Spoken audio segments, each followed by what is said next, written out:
you can bring the arcade experience home. Introducing Colecovision, the most advanced video game system you can buy. It plays more games than any other system. Arcade games with multiple screens like Donkey Kong. Arcade games like Zaxxon with its three-dimensional look. Adventure with 15 different screens. Cosmic Avenger. And Colecovision's new Smurf game. Coming soon. Colecovision's first expansion module that lets you play all the Atari VCS compatible cartridges. Now you can bring the arcade experience home because your vision is our vision. Colecovision.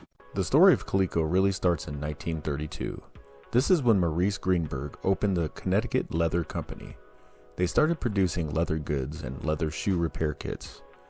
During World War II, the demand for business grew, and so did the company. In early 1950s, Maurice Greenberg's son, Leonard Greenberg, joined the company. It was his idea to sell leather lacing and leather craft kits to children at a 1954 toy fair.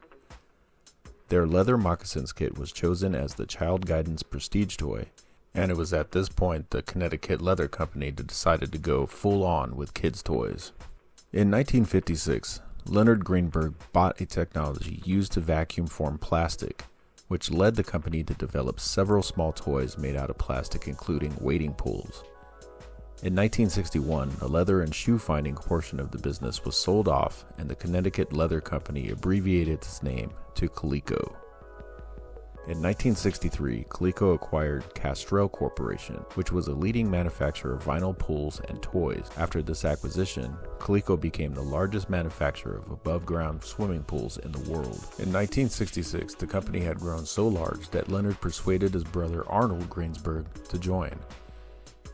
After Arnold joined, several other toy manufacturing companies were acquired by Coleco. Coleco enjoyed success during the late 1960s in the toy manufacturing sector. In 1971, Coleco became public on the New York Stock Exchange and then acquired a snowmobile company. After the acquisition of the snowmobile company, sales were very poor in that sector. Coleco had to find a way to make money and make money fast. Right around this time, Arnold Greenberg was named CEO of the company and wanted to get into the growing video game market.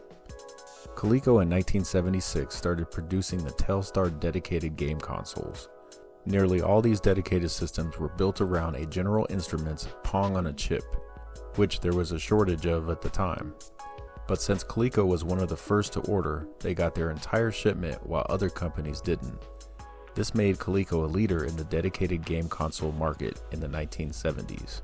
The sales of the dedicated game consoles allowed Coleco to break even with the failing snowmobile business. Coleco was so successful with the Telstar units, they almost sold 1 million consoles. You're watching the most exciting game you will ever see on your TV set. Telstar by Coleco, with 3 different games. Telstar Tennis, with digital scoring, variable speeds. Telstar Hockey. Each player controls a goalie plus a forward on the other side. Oops, a goal. And Telstar Singles Handball, a game you play yourself.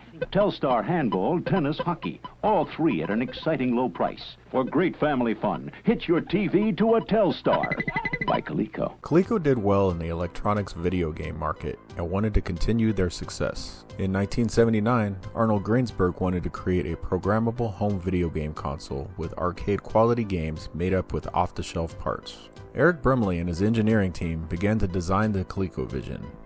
In 1979, they had already developed a prototype system that used a Texas Instrument chip for the video and a General Instruments chip for the audio. But because of the high cost of RAM at the time, it was not approved but shelved for a later date. By early 1982, that later date had come. The cost of RAM had fallen, and Brumley saw that the cost was well within the profit margin now. Development of the Colecovision was very fast, as the system was already developed and was just shelved. The Colecovision was launched in August of 1982, and by Christmas of '82, had already sold over 500,000 units. In early 1983, more than 1 million units had already sold, greatly surpassing what their biggest rival, the Atari 5200, was doing. Sales were looking good, and Coleco decided to launch the Coleco Atom computer. Unfortunately, this was the beginning of the end for Coleco. The Atom was not a success, due to bad manufacturing and defects which gave Coleco a bad name. And then it happened, the video game crash. With horrible sales of the Atom, and the Colecovision sales plummeting along with the sales of its games, By 1985, Coleco had announced a discontinuation of the Atom computer, and in October of the Colecovision. This gave the Coleco a 37-month run, selling just under 2 million units in that time frame. Unfortunately for Coleco, the timing was just bad when they released it. Had they released it in 1979, we might still be playing Coleco video game systems today. Nobody would question the quality of the graphics and the games of the Colecovision, far beating what Atari or any other video game system was doing at the time. Just another example of being in the wrong place at the wrong time. Coleco went on to produce the Cabbage Patch Dolls, which kept them afloat for a few more years, but by 1988, Coleco had filed for Chapter 11 bankruptcy, and by 1989, what was left of Coleco was swallowed up by the toy giant Hasbro. While Atari keeps trying to sell you new systems, like the 5200, with Colecovision you only need one system, because Colecovision expands to give you a Super Action controller set with Super Action Baseball, a driving module with turbo, an expansion module to play all Atari 2600 games, and only Colecovision plugs into the Atom module to become the complete Atom computer system. So if you don't want to keep buying new systems, there's only one system to buy, Colecovision. Sorry, Atari.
You'll never finish by morning. No problem. Now, command the powers of Atom with professional keyboard, high-speed memory drive, and built-in word processor program, all in one package. Oops, you gotta start over. Relax. Adam, do that paragraph. Is that legal? And print. Atom, even a letter-quality daisy wheel printer. You did Adam, my launch sequence. Is that legal? Command the powers of Adam and program your future. Game over, man. It's game